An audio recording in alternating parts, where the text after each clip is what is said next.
So at the end of the day tomorrow, the government shuts down unless Donald Trump decides he wants to keep it open.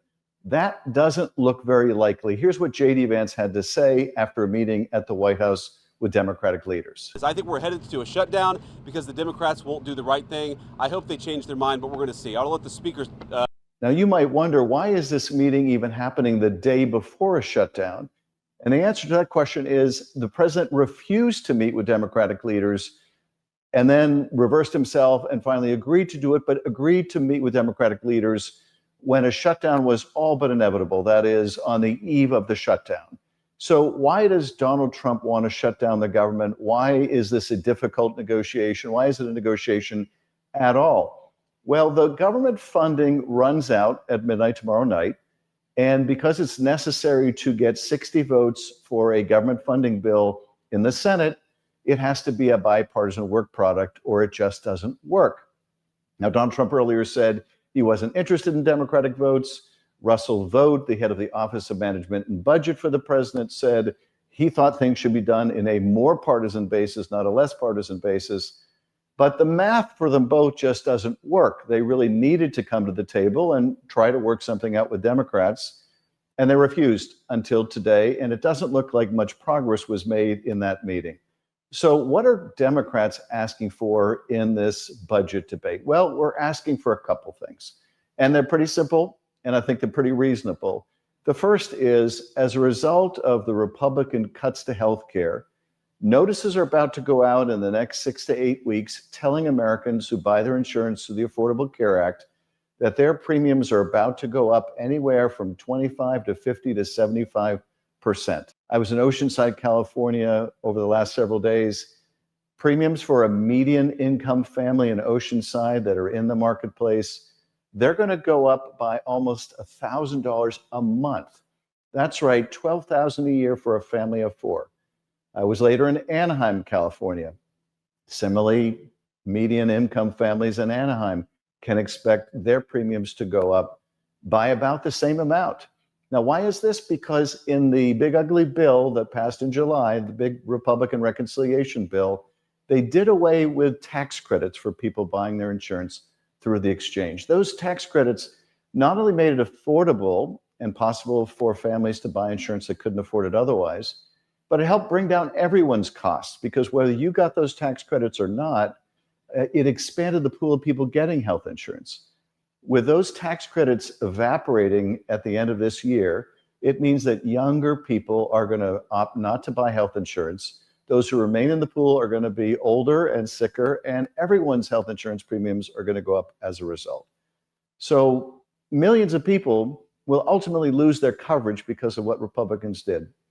Democrats are fighting to put healthcare in the budget so that you don't get these huge increases to your health insurance costs.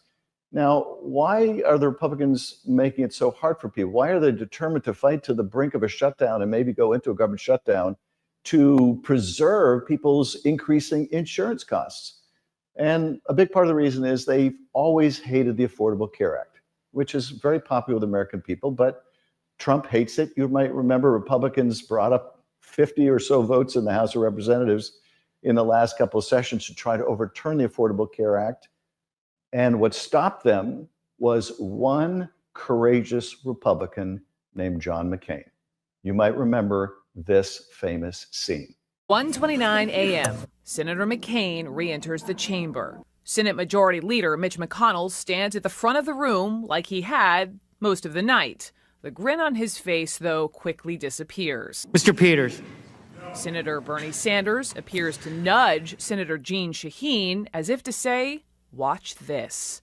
McCain waves his hand to get the attention of the Senate clerk, pauses for just a moment, and gives a dramatic thumbs down.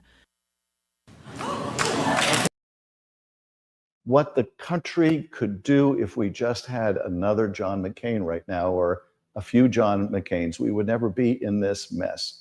We need Republicans of courage and substance who care about health insurance access for people, to vote with us, to insist in a budget that allows people to afford to buy health care. Because right now we're on the precipice of both a shutdown a destructive shutdown, as well as a healthcare crisis.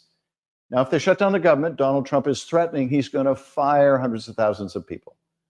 There are two problems with this threat. One is he's already firing hundreds of thousands of people. So it's not a particularly impactful threat when you threaten to continue doing what you're already doing anyway. And of course, there's no guarantee that they won't continue even with a budget deal. In fact, they've told us, or we found out in a Republican memo, that they plan to cut hundreds and hundreds of thousands of jobs anyway from the federal workforce. But second, if he were to try to fire people during the shutdown, that's illegal. And yes, it's going to mean it will have to be litigated, and those folks are going to be rehired, and they're going to be paid back pay. And so taxpayers are going to be paying for a lot of government employees to receive back pay when they were fired wrongly. And that just costs taxpayers even more. So that's what he's threatening, stuff he's already doing and stuff that's illegal and will be overturned. But it does show you just how determined Donald Trump is to raise everyone's health insurance costs. And I don't get it. I don't get going to the brink of a shutdown over something like the need, somehow, the Republican need to raise people's insurance costs. But finally, I want to talk about the impact of the shutdown itself.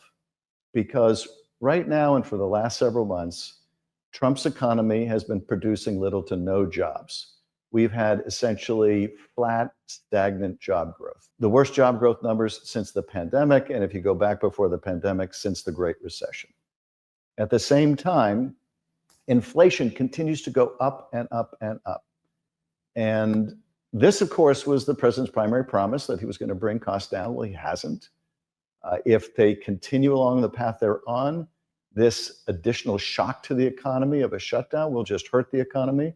But more than that, it will be another betrayal of his promise to bring down prices, because your health insurance costs are going to go through the roof. So that's what's at stake in the next 24 to 48 hours. I hope Republicans come to the table in a meaningful way. Up till now, it's been my way or the highway. But our requests are simple. We want to make sure that we do not have these crippling insurance premium hikes go into effect. But also, we want to make sure that if we do reach an agreement, that they will honor it and do more than just give us the commitment to honor it. Because what they're telling us right now is, we want to make a deal on our terms, but we want you to know, and we're going to be very upfront about this, we don't intend to honor the deal. So whatever you do, whatever you agree with us on, we don't intend to honor the deal. We intend, if you fight to have money for healthcare in the budget, we may agree to it, but then we're going to just take the money out later. We're going to illegally withhold the money.